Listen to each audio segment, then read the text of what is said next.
The birthday lollipop. The birthday gobe. The birthday okay. I'm not booking any atna say. That person are the bro. I'm a bajo.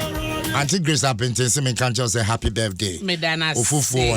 Yay, Medana, Mama. Yamisha Pawate. Yamisha. Messages are Banina Middle BBS. A Dwaso Nsem. Middle BBS. Yamisha. Well, now, but man in Brem ye. Or China be dancing. Now be dancing. No, much as one. Oh, but that's say, maybe I know people because you're the man. When you're dancing on himself, because you're not. And I pay so far. What's about so reply? And to watch your side. No, it's all there. We know there. You may be any other dance. But so far, I want my reach out to you. I'm a dog. I know. Many saw. I don't just say Biaba. Oh, hey, so to me, Ediba. And now you're on mine, and I'm not sure about him with TV. Just say, oh, Master Power. Hey, you call her. You must no custom. Me post you on Facebook. It as well. Nah. Asampa me da say ye be de na adwuma na ye be ye ye wi ana ye de aka to aso wo share daily guide abokrata ye kita me na me de hyase na wonim se oman Ghana nyame aboa ye yon sanse China adwuma ko bi e de Ghana koko gina mu e wo court ana ono no na de a wo hwehwe no ene se contract bi 2012 no Ghana ban ene wo mo e de wo sa hyase na emudwumade no koko wie sasa adwuma na nya maso no krampo hwe ma besempo eno man ne ye se ne se kwaka no mo de abaye na ekowie ti na adwuma ko na kosi Ghana $55 million judgment debtor na wo hwe ni mu senka arbitration court no tena so wie bibia sika no wo beje de ama so ye kasai no amane no e che se arbitration court no wa dismiss asem wa bato atwene eno ene de ban ti wo hwa na Ghana ban na Beijing everyway traffic and lighting technology company limited na asemi na omode kobo oman ya ene judge fo ko gina mu na attorney general na kasa your national minister for justice Godfred Yabu Adame wono ne gina Ghana nan mu lawyer fo bi so e ka ne hom dan na asona badapa or deputy attorney general na minister for justice Helen Akpene Awoziwu wono so solicitor general Dr. Sylvia Adusu Grace Mbroko na Miss Yvonne Bannerman wo mu nyina abanya lawyer fo a eka yura Yabu Adame hom ekogina mu kotwetwa agi oman Ghana asase kenei no arbitration court na abo ato atwene nti asem da ba ko eda ene daily guide mu a ewo katafetu sumienu na asampa so nim se engineer Francis Adenimo wono so watweniti a wo pese atwatum obeba betu frankadia man pipi amanyoko no wo se emprempre ye kasa de wo se party ne kwa kwoto aba delegacy kwoto aba no mo kwoto aba ma obi aban ya wote so ni amamu ekoso wo mu bidi a ene MPP en forget ese 2024 nkunimdie no wo mu benya wo se party no ehia fresh face kra fresh energy bibia fresh na sa fresh na wo ka no eye Adanimu ono ene betumi ade MPP anim akọ nkunimdie bia no enti party no enhye na wo ento aba no emfa ma no eno so ho asameda ha na akwa katafa tusu nsia asempe woni mu se eja ahye ewo kumase empotem ho mekowi akire awo obatan ne mamienu eja na hye wo mu nyina ku yare ho semen re ba ye ene breaking news joy news ni Adom TV nyina eyidi mawo na wo be kai se enche bia ohun ena eno so no ba fi ene ne yire cha ni o mo ba bo so miensa ono so eja to wo mo ho no akowi echi kra no o mo ye te se animani mu ahwehwe mu o maye no na eye 40 air condition na ma eja ne hyase wono so de ne yire ne ba eja hye wo mo saa ohun ena asan so abanti abigamanu ono no 28 years ena ne bad no rayebo a ono 9 ena Philippa yebo a enso 6 wow one ne mama we mienu ne just show menra akum wo mo I want to say ehase ahomache be say no me ensamba pon asema na duasa 3:30 am and ehase so unfortunate eno ho asem da ha nti wo hwa efia a omodam no jane tomu no ene wo ha ya wo hu no asempa ha dwene na sese no ho no na gana fire for no odum jadwumako no kan bibi say apono na sese abadwom na ye koto apono no mokokra ba na ye to no asasade esi wodam na wo pese wo budan ne na se wo pidwane a enye yie nti wo mo twe mpanyefo adwen abatetiu ene abambofo no ne bambo ho nsem ne se apono na wo ye dwom na ye koto de toto ya dan no omo pe ho asem nka sanse we senka ye duade bi krompo asem nim se no kwa wotumi bukura ma ne ye yie wo ho enso na kromfo nti no ajo ko pedade pono no dia beto ne dan mu say ye ne wotumi mu ani da na kuni pasa o won kane na yese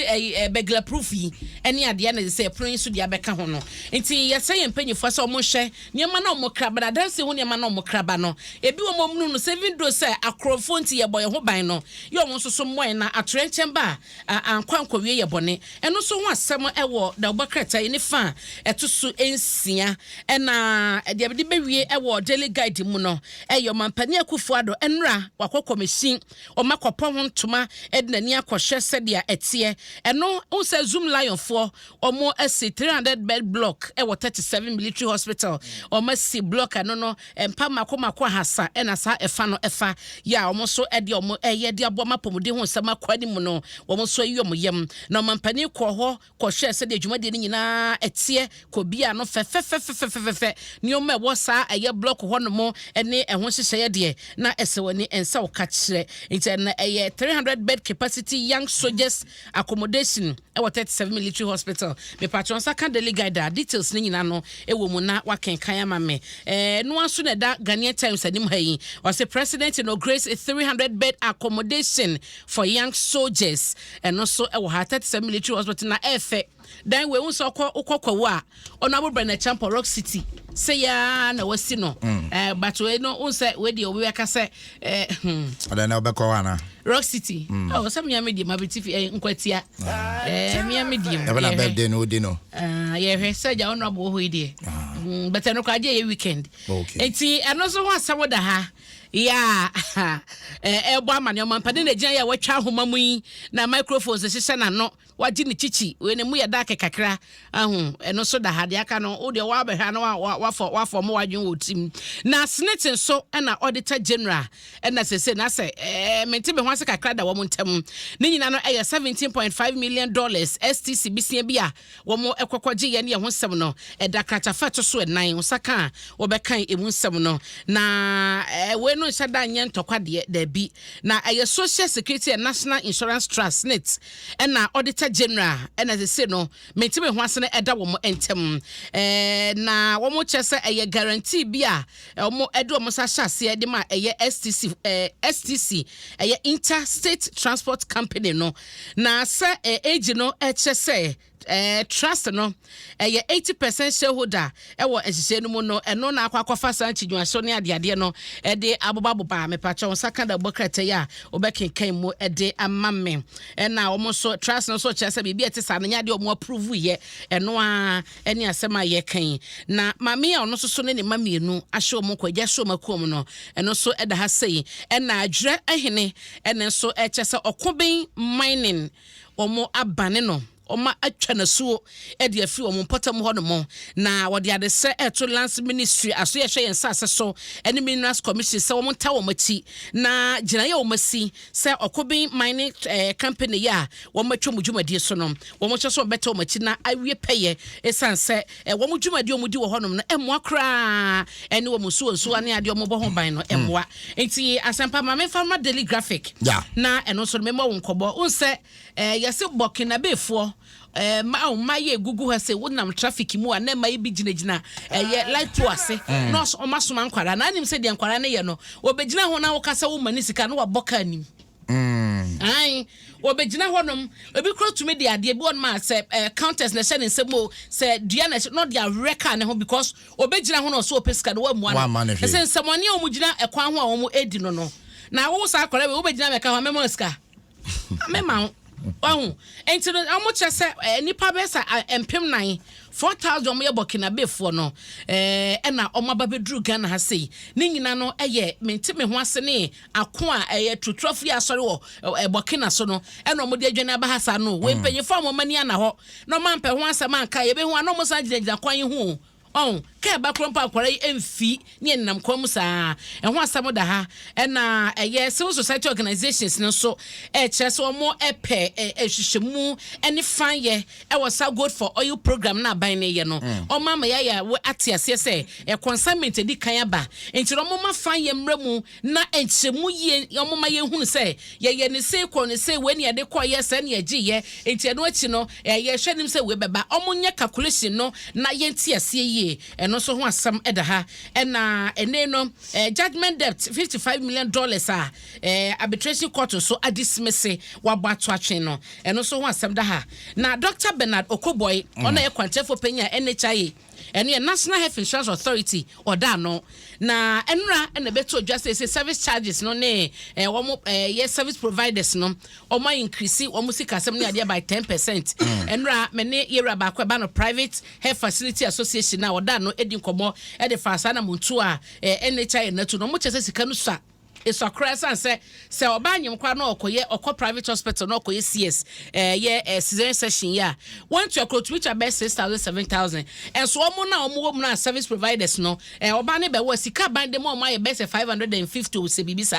10% be ka krompo na enu 700 Ghana into omo hu no say sika no esua right eso enti no almost aban na yade mu batin ko tumu bi kan ho akeye enti enra ne ebo modi ase benya NHI fo na ye nyoma di nkomo e wakase ebo no so yewra Okoboy e ma ye pani OZ ono so ye se ye betene nka ya ntene nka enti no so hasem wo ho na de medi wi ama wo hase no asempa mewie ate a public accounts committee no mujumadi no unse so mo de Ghana Post and Harbors Authority na Ghana Maritime Authority no o matabri wo mo de akwa attorney general was attorney general enhye na wonye hwehwemu say procurement breaches bi e wo so mujumadi o mudie no say afi we no ne afi bia na nibre wom na afi we nibre ne de ehunu ne say emu pipa eti auditor general ho na report o mo de baye no na o mare fe so de kwa attorney general ho no ne say o monye hwehwemu na prosecution bia ho na so twe bia no omo fama sanse procurement de wo briche se unsa yeso omo no omo koto ehyen bi ni ade a sesa na ko so omo fa so ansa na omo saka na anya dwuma ena bi eno achi so maritime honom no so no so sen contract wo honom a wase ma bi mo betenda obi abebede na ye hunu so wo sika na wo so kakra intefa de ne de wo foma beboa no da bi ene awa na yeso oje asempa ye seje ne ye chichema nkrofo saa nti no so ho asem wo honom a park yera James Krucha Vegi ena yera Samata Mills awomo eye dwemtene be de gire mu dendenden ehwe sa pepepe yo be yedwuma na oman sika bi afa ba bibia auditor general ho asebaba no omo be gye ade ama ye sanse sika omo nje ba ye enti ene da bokrata hodo no semedi aba na enima classics me saka wachede no medasi bebre nyame hirawo na onye okese wate mani aso pa awana de aba enti hire bia ode ma me so ba de no amount times 10 and times 100 times 1000 medasi bebre megusunso a ye ho adwuma so hu nje se meguso a eje meguso eje ti asempa medase na ye se be ya mehunu abrante bi ye se me ne sofo mame na edi yawoda nne na in fact ajime hwehwe na me de ma wo abrabo kwa ne akosha se afa wani so a me bacho enyumwe DJ wana se enyuma obo ma oni